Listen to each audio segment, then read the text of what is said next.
15 fade up music under. It's George Clooney versus Gawker Stalker in 5 minutes. But first to Brooke in LA. Stand by. Dissolve 7 go.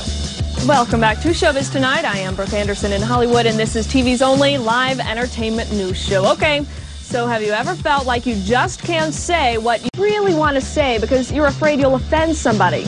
Do you think that the PC political correctness police are ruling the world? Well, if so, you're not alone. Philadelphia radio host Michael Smerconish is so fed up in his new book, Muzzled. He writes that not only is political correctness out of control, it's threatening our safety. Michael Smerconish joins us live from Philadelphia. Michael, great to see you. Hi, Brooke. Thanks for having me. Of course. Now, at the beginning of this book, you have a warning that you say it's not for the easily offended. So is it safe to say, Michael, that this book is not PC friendly? Yeah, I think so, Brooke. I think I also say that, you know, if you're standing there in a pair of Birkenstocks and sipping a latte, the thing just might not be right for you. You need to go to the aisle that says fiction on it. That's right. Now, what might offend people about your book?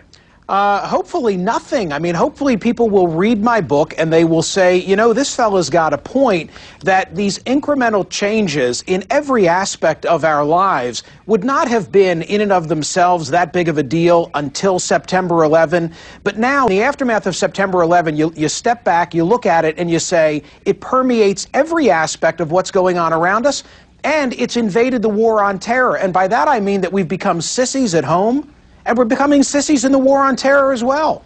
Let's talk more about specific examples of political correctness. There are so many of them in the book. What is one, Michael, that just, you think about it, it enrages you, steam comes out of your ears when you think about it? Well, steam comes out of my ears with virtually all of them. I mean, first of all, by race. You know, you can't talk about race in this country. I have examples of newspapers, including my own, having apologized after printing mugshots of individuals wanted for murder on their front cover. And Brooke, they didn't apologize because they were incorrect in the story. They were apologizing because there were no Caucasians represented in the coverage. There was a story recently in Delaware where the headline said, "Bearded man wanted for rape." And I thought, wow, what a strange headline. Is he pink, brown, or an Indian chief? Now, they were willing to tell me that he had a beard, that he drove a Chevy, that it was blue and had 4 doors, but they would not tell me the color of his skin. Why? Because they said, we're going to paint with a broad brush. Every kid does get a trophy for showing up in athletics.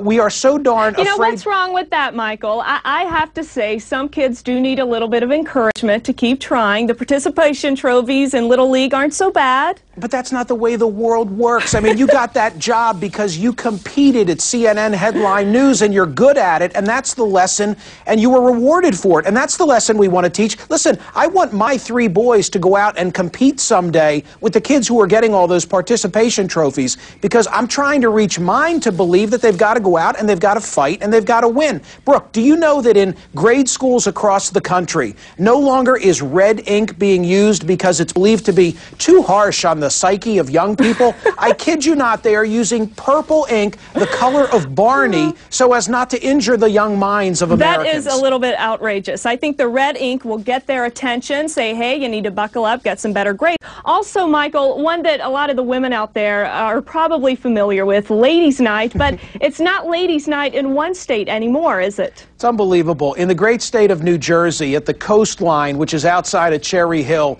a guy named Chris Mortis runs the place, and like everywhere else, he has Ladies' Night. Why does he have Ladies' Nights? It's not to attract ladies, it's to attract ladies who attract guys, because guys are there to meet the ladies. So they cut the cover charge, and they cut the drink charge for the women. One guy walks in, Brooke, he's offended that women are paying less as a cover than he, and less for their drinks than he. He files a legal challenge, and now, worst of all, he's successful. And Ladies' Nights are now in limbo in the entire Garden State.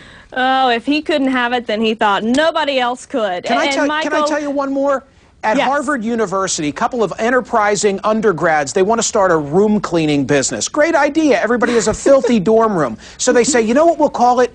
Door Maid. D-O-R, capital M-A-I-D. Harvard says, oh, wait a minute, maids, that's a sexist term. Fellas, you can't call it door maid. That's what I'm talking about.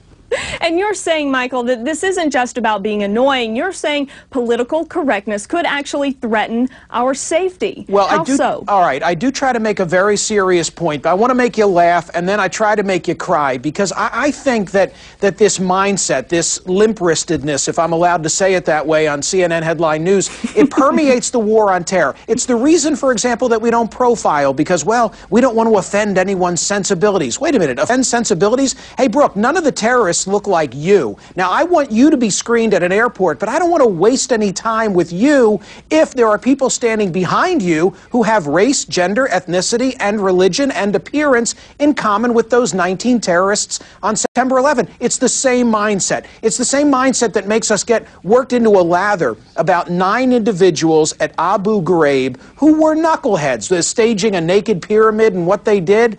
But come on, we have 140,000 good troops over there. Let's get over it already. Quick question, about 10 seconds. Is there anything deemed PC that you think is okay? Nothing I can think of right now. I keep thinking and searching, but no. Okay, we will end it there. It's been a lot of fun. Thank you. Definitely don't hold back. Michael Smerconish, thank you so much. His new book is titled Muzzled from T-Ball to Terrorism, True Stories That Should Be Fiction, and it hits stores today.